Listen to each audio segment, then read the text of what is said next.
अस्सलाम वालेकुम वरहमतुल्लाहि वबरकातुहू। अल्लाहुम्मा सल्ली अला मुहम्मदिन व आले मोहम्मद। कैसे आप लोग खैरियत से हैं?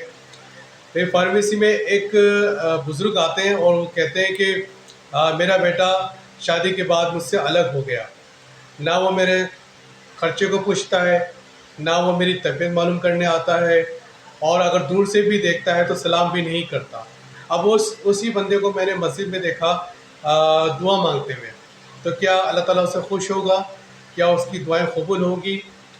क्योंकि माँ बाप के हुकूक अल्लाह ताला की अताअत के बाद माँ बाप के हुकूक हैं, और माँ बाप की दुआ नबियों की दुआ के दर्जे के बराबर रखती है। तो अगर हम माँ बाप को नाराज़ करेंगे तो हम कैसे फलाह पा सकते हैं? माँ बाप अगर गुस्सा करते हैं या थोड़ी बहुत नाइंसाफ़ी भी कर देते हैं तो भी माँ बाप के हुकूक से गाफिल होने का हुक्म नहीं है। कुछ बीवियाँ ऐसी होती हैं जो लड़के को उसके माँ बाप से अलग कर देती हैं, और फिर अपनी अम्मी के घर जाकर अपनी भाभीयों को कहती है कि मेरे माँ बाप का ख्याल रखना। हमारे बड़े कह गए कि पहले पड़ोसी भी घर का कभी घर के हिस्सा हुआ करते थे। आज एक घर में कई पड़ोसी होते हैं। बड़े भाई का पोर्शन अलग है, दूसरे भाई का पोर्शन अलग है, खाना पीना अलग है, किचन अलग है। हम अपने बीवी बच्चों की सालगिरह करते हैं, उन्हें गिफ्ट देते हैं, लेकिन हम अपने माँ बाप की सालगिरह नहीं करते और न ही उन्हें गिफ्ट देते हैं। जितना बीवी बच्चों का हक है उतना ही, बल्कि उससे ज़्यादा ही माँ बाप का हक है। लड़का जब शादी होती है तो वो ससुराल वालों का हो जाता है। ससुराल वालों ने जब तुम्हें पसंद किया था जब तुम तंदुरुस्त थे और अच्छी कमाई करते थे, तुम कोई माजूर नहीं थे। लेकिन माँ बाप जब संभालते हैं जब आपको बोलना भी नहीं आता और ना आपको चलना आता है।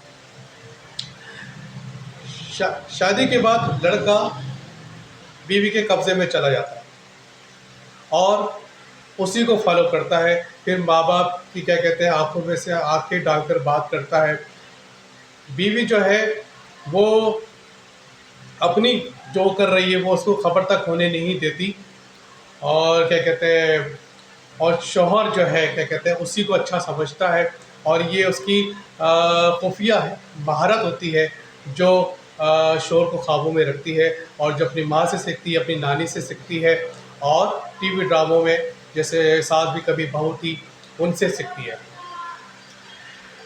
तो अब यानी क्या ऐसे पंतरे बदलती है कि वो अपने उसके माँ बाप भाई के दिलों में नफ़रतें पैदा कर देती है। हालांकि और ये मकाफ़त अमर है।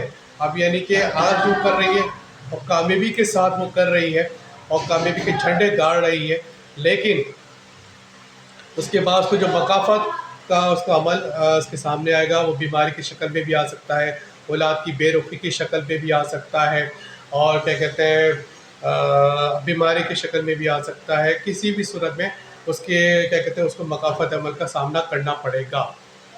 एक शेर अपनी बात ख़त्म करते एक शेर में अर्ज़ करना चाहूँगा। आंखें ख़राब हो गई औलाद पाल कर, आंखें ख़राब हो गई औलाद पाल कर, अब बच्चे बात करते हैं आंखें निकाल कर।